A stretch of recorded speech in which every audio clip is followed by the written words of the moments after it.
was just a boy, not dry behind my ears yet. I met a gal named Katie Klutz, but I was shy as any wiley. Then one day she stole a kiss, didn't know what I was missing. And now I know what schmutzing is. Why, schmutzing's only kissing. And you say, aye, aye, aye. Good. How she could schmutz again. Aye, aye, aye. That Katie Klutz one more time. Aye, aye, aye. How she could schmutz. There never was a schmutzing gal like my Katie Klutz. And the men say, we want Katie. Come on, men. We want Katie. Louder. We want Katie. One more time. We want Katie. You sure do. She was my honey, my sugar plum. She was my one desire. If I schmutzed her and she schmutzed me, you set the house on fire. You say, aye, aye, aye. How she could schmutz again. Aye, aye, aye. Katie Klutz one more time. Aye, aye, aye. How she could schmutz. There never was a schmutzing gal like my Katie Klutz. And the men say, we want. Come on, men, nice and loud. We want Katie. Louder. We want Katie. We want Katie. Now her hair was gold, her lips was red. She had a winning way.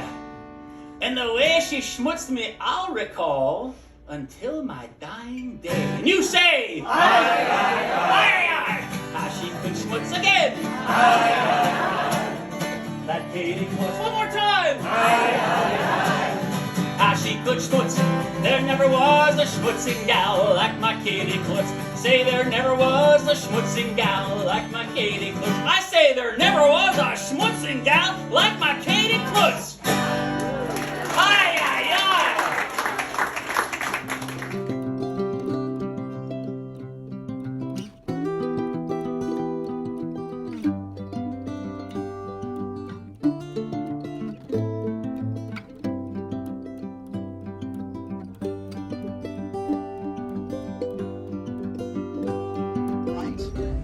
That you'll see is decorated with none other than Milton Hill stars. We talked about the artist Milton Hill from Virginville. He started painting in 1902 at the age of 14 and painted up through the 1960s. Now these are not painted directly on the barn. These are painted as discs. They're painted on modular wooden discs like what Eric held up before. And that's because this barn was modernized at one point in time, but it is one of the focal points. You'll in fact find that there were a lot of local tourist postcards from the 1960s of that barn. And thankfully, despite the fact that it's been modernized, it's still decorated.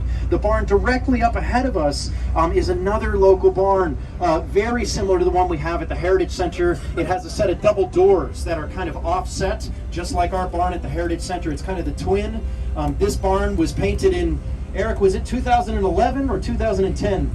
So Eric painted this one, and I helped him on one of the stars, and it was a lovely job. Now this is an example of a barn that not only has beautiful decorations, but at one point in time there was a barn blessing in there. And this is part of that whole supernatural side of the mythology of the hex sign that I mentioned earlier. So originally, what you're going to find is that these designs were called Stana, stars, by local artists and local people. They didn't ascribe any sort of extra significance to them, at least not supernaturally.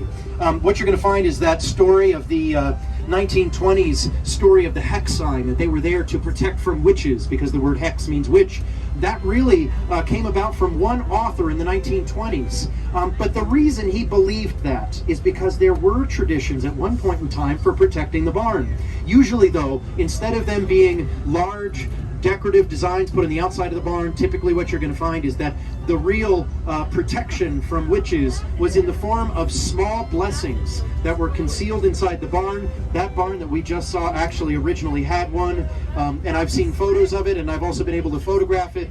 It was actually found when the barn was being renovated. There was a small card with a long inscription asking for success and prosperity for the farm, and some astrological symbols, some symbols of stars. It was sandwiched between two pieces of lead and then stuck underneath one of the floorboards when the barn was originally built in the 1850s. And it's a really fascinating thing that we've still got not only the decorated barns in these areas, but also robust documentation of these types of folklore beliefs.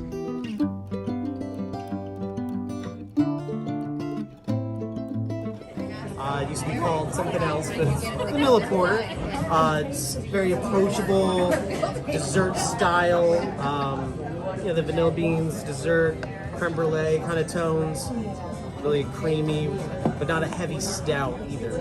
So that's what makes porters kind of good. It's really refreshing. It's kind of like deceiving because you think a real dark beer like Right, this you would think be it's like gonna be heavy, like right. nap, and you're like, no, this is light in flavor. Yeah. but not as heavy.